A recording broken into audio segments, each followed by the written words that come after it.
I think I may be the only one in the theater that I work at that even knew this movie existed.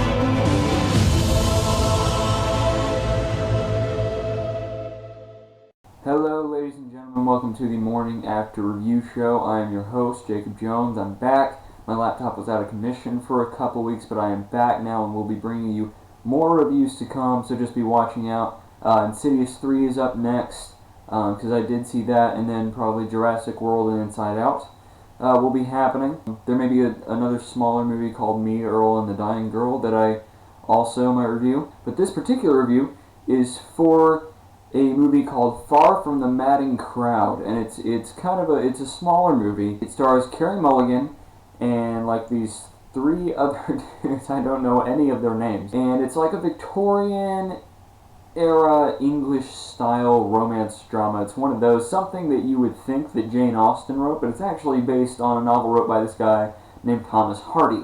So it's not something that Jane Austen wrote, but it's very much in that vein of like Pride and Prejudice type movies, I would say. And it was good. It was a good movie. It's not for everybody. You know, it's a genre movie, so if you're not really a particular fan of the genre, you might not like it.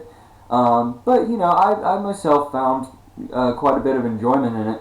The premise is that Carey Mulligan, right, she lives on this farm, and her uncle dies, and he leaves her everything in his will. So she moves to his estate, and she is approached by like three different guys who all want to become her husband.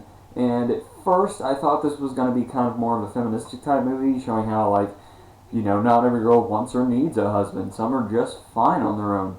But it's not quite like that. It stays along those lines for a while, and it kind of stays that one thing, but then it also becomes something else about halfway through the movie that I was like, okay, that brings it down a few pegs for me.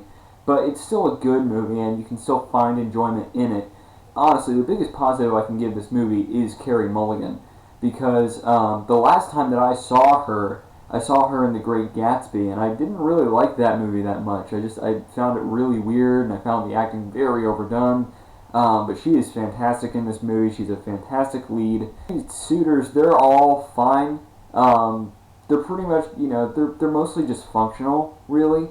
And I'm not sure if that's just the actors or the writing and the characters. There's one of them that looks straight up, I swear he's a Ryan Gosling lookalike. And I don't know if they did that on purpose or not, but he looks exactly like Ryan Gosling. I'm not even joking. Throughout the course of the movie, you know, Carey Mulligan's character, she interacts with these men, she interacts with, you know, the people around her, but she shows herself to be a very strong character.